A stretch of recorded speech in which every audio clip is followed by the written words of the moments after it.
అందరికీ నమస్కారం. తెలుగు వాయిస్ ఛానల్కి స్వాగతం. ఈనాటి మన కథ ఓపిక. కౌసల్య. జీవితంలో అన్ని మజిలీలను ఇద్దరం కలిసి పంచుకున్నాం. ఇక తొందరలోనే రిటైర్ అవ్వబోతున్నాను. మిగిలింది వృద్ధాప్యం ఒక్కటే. విధి మనల్ని విడదీయకుండా ఉంటే ఇలాగే ఒకరి కష్టసుఖాల్లో ఇంకొకరం పాలు పంచుకుంటూ గడుపుదాం అన్నారు చలపతి గారు. భర్త నోటికి తన చేతిని అడ్డుపెట్టి, పొరపాటున కూడా మనం విడిపోయే మాట మాట్లాడకండి, నాకు కన్నీరు ఆగదు అంటున్న భార్యతో, ఏదో మాట వరుసకు అన్నాను, చెప్పగానే అన్ని నిజమవుతాయా ఏంటి, అంత భయపడితే ఎలా అంటూ తనను ఓదారుస్తున్న భర్త ముఖం ఆమె ముందు కదులుతోంది. అంతలో కిటికీ దగ్గరలోనే మంచంపై నిద్రపోతున్న కౌసల్యపై 2-3 చినుకులు పడటంతో మెలకువ వచ్చింది ఆవిడకు. కిటికీ వద్ద నిలబడి బయట చూస్తూ, వర్షంలో తడవడం అంటే ఎంత ఇష్టపడేదాన్నో, ఎప్పుడూ మిమ్మల్ని కూడా తడవమనేదాన్ని, గుర్తుందా అంటూ పాత రోజులు గుర్తు చేసుకుంది. కౌసల్య కాసేపటికి స్నానపానాదులు ముగించుకొని వంటింట్లోకి టిఫిన్ తినాలని వెళ్ళింది. తినడానికి ఏమీ లేకపోవటంతో, ఇదేంటి స్వాతి ఈరోజు ఏమీ వండలేదు అనుకుంటుండగా పెద్ద కోడలు లోపలికి వచ్చింది. ఏంటత్తయ్యా, ఏం వెతుకుతున్నారు? స్వాతి, సామానులన్నీ ఖాళీగా ఉన్నాయి, ఉదయం టిఫిన్ ఏమీ వండలేదా అని కోడలిని అడిగింది కౌసల్య. అత్తయ్య, ఈ రోజుకి మీ గడువు పూర్తయింది. ఈరోజు మీ చిన్న కోడలింటికి వెళ్ళాలి, మర్చిపోయారా? ఈరోజు 1వ తారీఖు, అందుకే మీకోసం ఏమీ వండలేదు అన్నది స్వాతి. కోడలు మాటలు విని కౌసల్య ఆశ్చర్యపోయింది. ఏంటి ఇంత ఆశ్చర్యంగా చూస్తున్నారు? నేనేం తప్పు అనలేదే. ఇది విన్న కౌసల్య, మేఘన నాకు నిన్న రాత్రి ఫోన్ చేసింది. ఏదో పని ఉండి సడన్గా తన తల్లిదండ్రుల ఇంటికి 2 రోజులు వెళ్ళవలసి వచ్చిందట. కాబట్టి నన్ను 2-3 రోజులు ఇక్కడే ఉండమని చెప్పింది. అత్తయ్య మాటలు విన్న స్వాతి కోపంగా, సరిగ్గా 1వ తారీఖు నాడే ఆవిడకు వెళ్ళవలసి వస్తుందా? ఇవన్నీ డ్రామాలు, నాకు తెలుసు. ఇక్కడ 3 రోజులు ఎక్కువ ఉంటే తిరిగి వచ్చే నెల 3వ తారీఖునే నా ఇంటికి రండి, అంతేకాని 1వ తారీఖునే రాకండి. మీ 2వ కోడలుతో చెప్పండి ఈ మాట అంటూ వంటగదిలో నుంచి వెళ్ళిపోయింది స్వాతి. కోడలి మాటలు విని కౌసల్య గారికి కళ్ళల్లో నీళ్లు తిరిగాయి. మౌనంగా తన గదిలోకి వచ్చి తన భర్త చలపతి ఫోటోను చూస్తున్నారా? మీరు లేని ఇంట్లో నా విలువ? ఇప్పుడు నేను ఇంట్లో అందరికీ భారంగా మారాను. 1 రోజు కంటే ఎక్కువ రోజులు కూడా నన్ను తమ దగ్గర ఉంచుకోవడం వీళ్లకు ఇష్టం లేదు. చిన్న కోడలు నన్ను తీసుకెళ్లడానికి రాకపోతే పెద్ద కోడలు నాకు టిఫిన్ ఇవ్వడానికి కూడా ఇష్టపడట్లేదు. 3 పూటలా కడుపు నింపుకోవటానికే కదా వీళ్లతో ఇన్ని మాటలు పడుతున్నాను. ఇదంతా చూడటానికేనా నన్ను ఒంటరిగా వదిలి వెళ్ళారు అంటూ భర్తతో మాట్లాడుతున్నప్పుడు కౌసల్య కళ్ళ నుండి నీళ్లు కారడం ప్రారంభించాయి. కాసేపటికి ఆమె కన్నీళ్లను తుడుచుకుంటూ, ఈరోజు కోడలు తన చేత్తో టిఫిన్ లేదా భోజనం ఇస్తేనే తింటాను. అస్తమాను అడుక్కునే దానిలా కోడలిని అడగను అనుకుంటూ తన గదిలోనే ఉండిపోయింది. టిఫిన్ విషయం కోడలైతే మర్చేపోయింది. స్వాతి వండనే లేదు. సరాసరి మధ్యాహ్నం పని మనిషితో, ఆవిడ గారు టిఫిన్ తినలేదు, ఇక తప్పదు కదా, ఈ భోజనం ఇచ్చిరా అంటూ అత్తయ్యకు వినపడేట్టు పని మనిషితో చెప్పింది. కోడలి మాటలను విన్న కౌసల్య, ఈ తిండి తినడం కంటే విషం తాగడం మేలు. నన్ను చూసుకునే వంతు అయిపోయింది కాబట్టి 1 పూట భోజనం ఇవ్వడానికి ఇంత బాధపడుతున్నారు. ఎలాంటి రోజులు చూపిస్తున్నావయ్యా భగవంతుడా అనుకుంటూ ఆమె గత జ్ఞాపకాల్లోకి వెళ్ళింది. పెళ్ళైన 6వ సంవత్సరం పెద్ద కొడుకు పుట్టాడు. వాడు పుట్టిన 2 ఏళ్లకే 2వ కొడుకు పుట్టాడు. పిల్లలు పుట్టలేదని బాధపడుతున్న మీకు భగవంతుడి దయవలన 2 కొడుకులే పుట్టారు. వృద్ధాప్యంలో 2 కొడుకులతో సేవ చేయించుకోవచ్చు కౌసల్య అనేవారు బంధువులు. మీ నీడలో ఉన్నంత వరకు జీవితం సంతోషంగా ఉండేది. మీరు శాశ్వతంగా వదిలి వెళ్ళాక జీవితం నరకంగా మారింది. మీరు నాతో ఉన్నప్పుడు మన కొడుకులు ప్రతి మాట వినేవారు, ఎదురు చెప్పేవారు కాదు. మీరు నన్ను వదిలి వెళ్ళడమే ఆలస్యం. 2 కొడుకులు కోడళ్ళు నా అనుమతి లేకుండానే నేను ఎక్కడ ఉండాలి, ఏమి తినాలని వాటాలు వేసేశారు.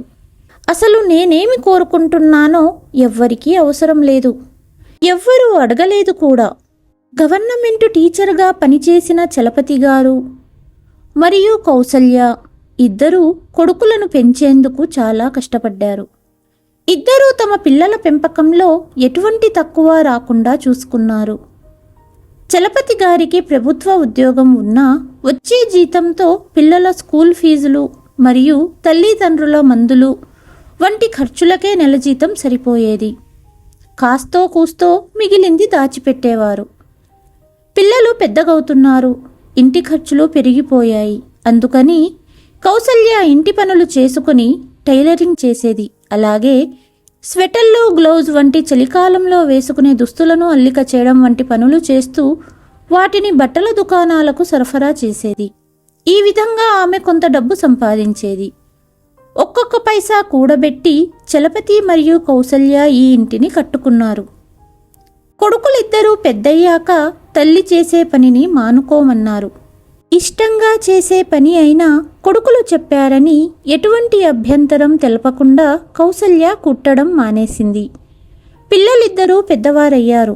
2 చదువులు పూర్తయ్యాయి మరియు 2 మంచి ఉద్యోగాలు చేయడం ప్రారంభించారు. కాబట్టి కొడుకులకు పెళ్లిళ్లు చేశారు తల్లి తండ్రి. కొడుకులు మరియు కోడళ్లతో ఇల్లంతా సందడిగా ఉండేది. రోజులు గడుస్తున్నాయి. ఒకనాడు రాత్రి చలపతి గారు, కౌసల్య, జీవితంలో అన్ని మజిలీలను ఇద్దరం కలిసి పంచుకున్నాము. ఇక మిగిలిన వృద్ధాప్యం కూడా విధి మనల్ని విడదీయకుండా ఉంటే ఇలాగే ఒకరి కష్టసుఖాల్లో ఇంకొకరం పాలు పంచుకుంటూ గడుపుదామన్నారు. భర్త నోటికి తన చేతిని అడ్డుపెట్టి, పొరపాటున కూడా మనం విడిపోయే మాట మాట్లాడకండి, నాకు కన్నీరు ఆగదు అంటున్న భార్యతో, ఏదో మాట వరుసకు అన్నాను, చెప్పగానే అన్నీ నిజమవుతాయా ఏంటి, అంత భయపడితే ఎలా అంటూ తనను ఓదార్చాడు భర్త. మరుసటి ఉదయం పాఠశాలకు బయలుదేరిన చలపతి గారు ఎప్పటికీ తిరిగి రాని లోకాలకు వెళ్ళిపోయారు. విద్యార్థులకు క్లాస్ చెబుతుండగా ఒళ్లంతా చెమటలు పట్టి స్పృహ కోల్పోవటంతో తోటి ఉపాధ్యాయులు ఆసుపత్రికి తీసుకెళ్లారు. అప్పటికే చలపతి గారు హార్ట్అటాక్తో మరణించారని డాక్టర్ నిర్ధారించారు. భర్త అకస్మాత్తు మరణం కౌసల్యను కలిచివేసింది. అప్పటిదాకా రాముడు లక్ష్మణుడు లాగా కలిసి ఉన్న అన్నాతమ్ములిద్దరూ ఇంటి పరిస్థితులనే మార్చేశారు. తల్లి తండ్రి ఎంతో కష్టపడి కట్టుకున్న ఇంట్లో గొడవలు మొదలయ్యాయి. రాను రాను ఇల్లు 2 ముక్కలై 2గా విభజించబడింది. ఇల్లు 2 ముక్కలవ్వడంతో కౌసల్య గుండె పగిలిపోయింది. ఇంటికి ముందు వెనక 2 గేట్లు పెట్టారు. ఇంటిని 2 భాగాలుగా చేసి మధ్యలో గోడ కట్టారు. ఇంటి ముందు భాగంలో పెద్ద కొడుకు, వెనుక భాగంలో చిన్న కొడుకు ఉండేవారు. కొడుకులకు కోడళ్లకు ఒకరంటే ఒకరికి పడేది కాదు. అలాగే విభజన ఇక్కడితో ఆగలేదు. కొడుకులు కోడళ్ళు నలుగురు అడగకుండానే తల్లిని కూడా ఒక్కొక్కరు నెల రోజులు తమ ఇళ్లల్లో ఉంచుకోవాలని నిర్ణయించుకున్నారు. అలాగే తల్లి ఏ కొడుకు వద్ద ఉంటే ఆ కొడుకుకి తన పింఛనివ్వాలని నిర్ణయించారు. అప్పటి నుండి కౌసల్య 1 నెల కంటే ఎవరి ఇంట్లో ఒక్కరోజు ఎక్కువగా ఉండవలసి వచ్చినా టీ మరియు భోజనం పెట్టడానికి కోడళ్ళు ఇష్టపడేవారు కాదు. నేను నెల నెల పింఛనిచ్చేది కొడుకుల ఇంట్లో తినడానికి ఉండడానికి చెల్లిస్తున్నానా?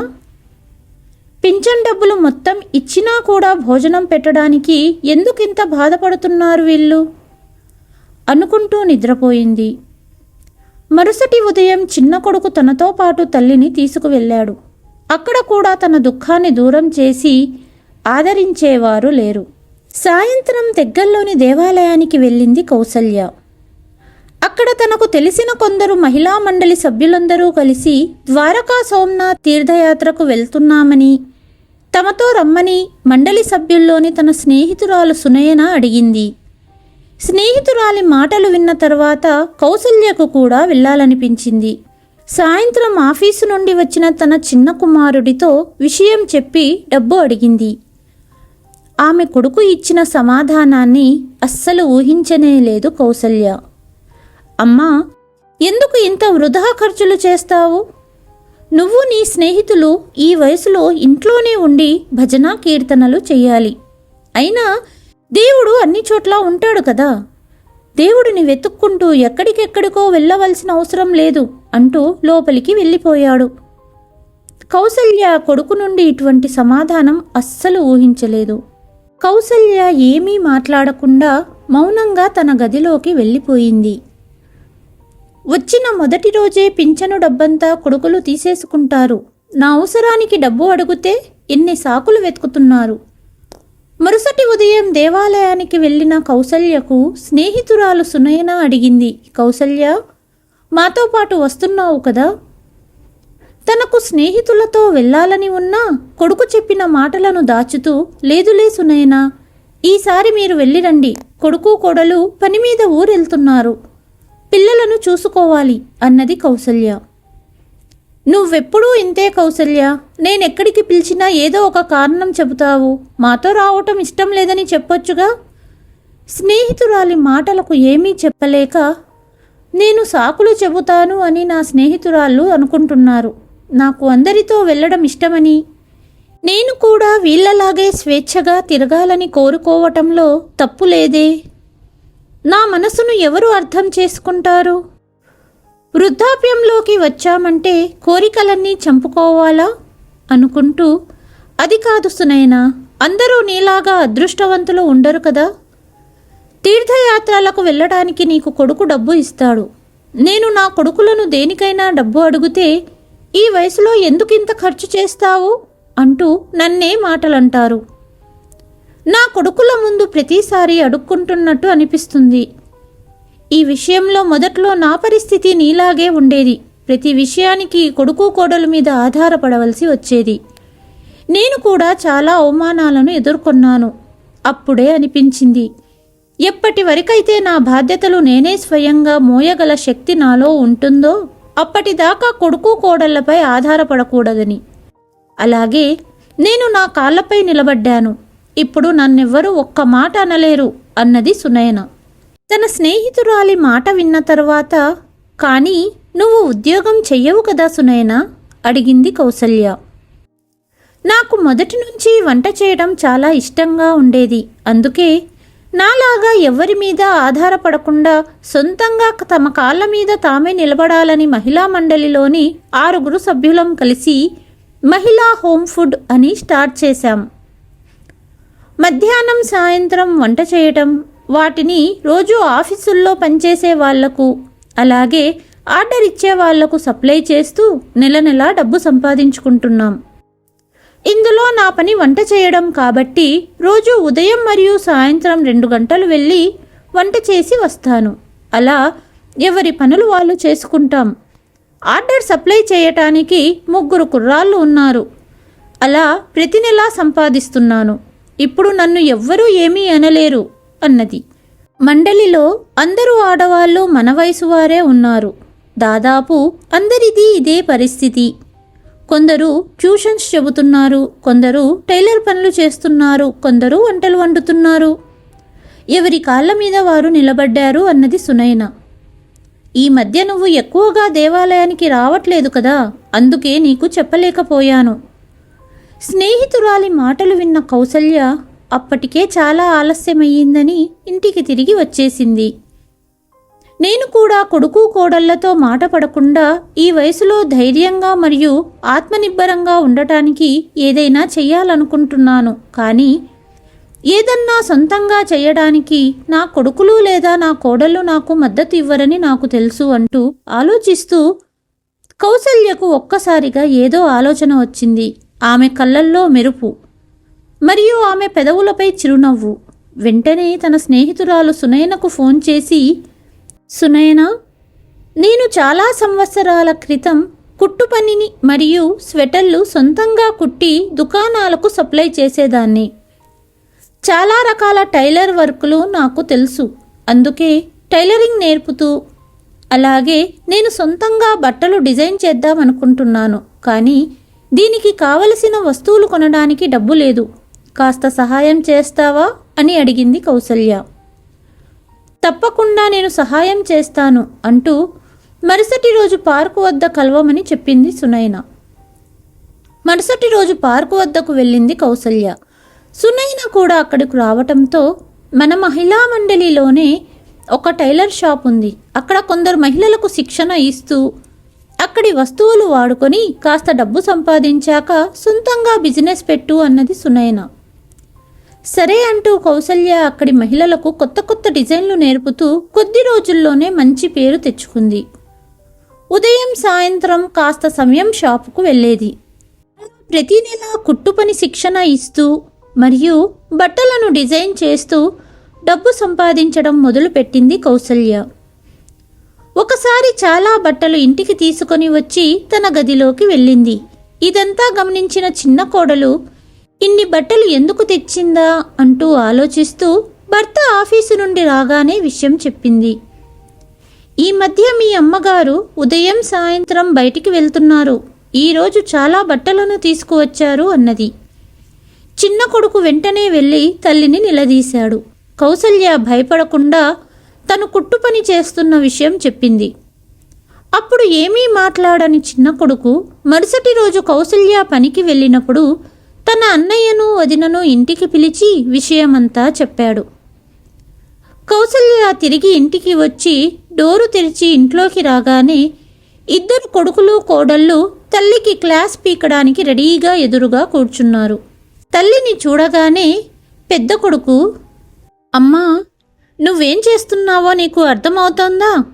నీకు మేము ఏం తక్కువ చేశామని ఈ వయసులో ఈ పనులు చేస్తున్నావు? నీ కోడళ్ళు నీకు తిండి పెట్టట్లేదా? ఇంట్లో కూర్చుని భజనలు చేయవలసిన వయసులో ఇదంతా చేయటం మొదలుపెట్టావు.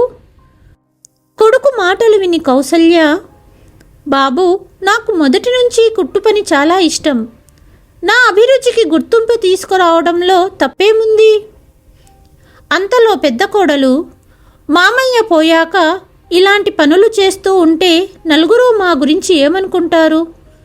మిమ్మల్ని కొడుకులు కోడళ్ళు చూసుకోవట్లేదని మీరు ఇలా వీధుల్లోకెళ్ళి పనులు చేస్తున్నారనుకుంటున్నారు అందరూ. అంతలో చిన్న కొడుకు, అమ్మా, ఇలాంటి పనులు చేయాలంటే వేరే ఎక్కడికన్నా వెళ్ళి చేసుకో, మా ఇంట్లో ఉండి చెయ్యకు అన్నాడు. అత్తగారిని చూసుకోవడం లేదు కాబట్టే ఇలాంటి కుట్టు పనులు, అత్తగారిని కోడళ్ళు చూసుకోవటం లేదు కాబట్టే ఇలాంటి కుట్టు పనులు చేస్తోంది అంటూ మా పరువు వీధుల్లో పడేశారు. ఇంకా మిమ్మల్ని ఇంట్లో ఉంచి మేము మాటలు పడలేము అన్నది చిన్న కోడలు. తన కొడుకులు కోడళ్ళు మాటలు వింటున్న కౌసల్య నలుగురిని ఒకే చోట చూసి అందరూ ఒకే మాటపై తల్లిని మాటలనడం చూసి ఆశ్చర్యపోయింది. ఒకరి మొహం ఒకరు చూసుకోవటానికి కూడా ఇష్టపడని వీళ్ళు ఈరోజు తల్లిని నిలదీయడానికి ఏకతాటిపై నిలబడి ఉన్నారు.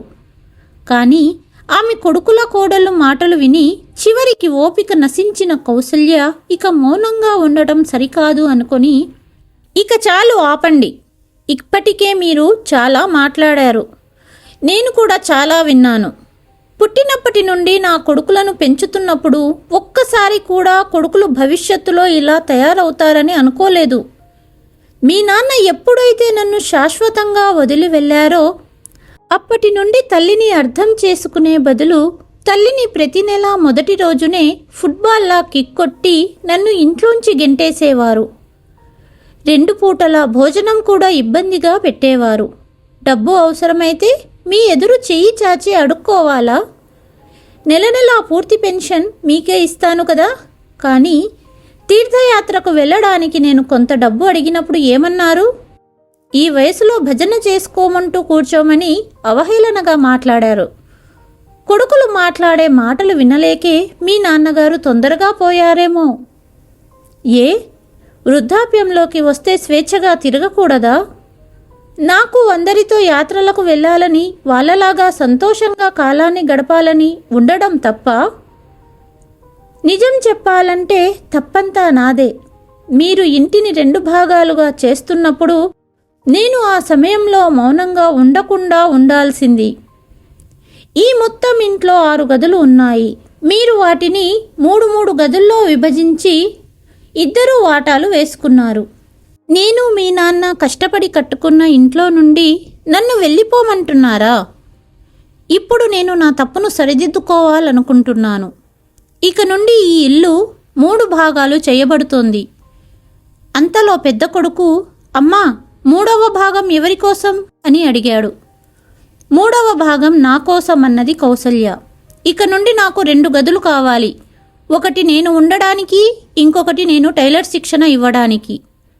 అలాగే ఇక నుండి వంటగది కూడా కావాలి. అక్కడ కేవలం నా కోసం వంట చేయడానికి ఒక పని మనిషిని పెడతాను. నెలయ్యాక నన్ను ఒక్కరోజు కూడా పెట్టుకోలేని మీ నుండి ఇక నేను ఏమీ ఆశించను.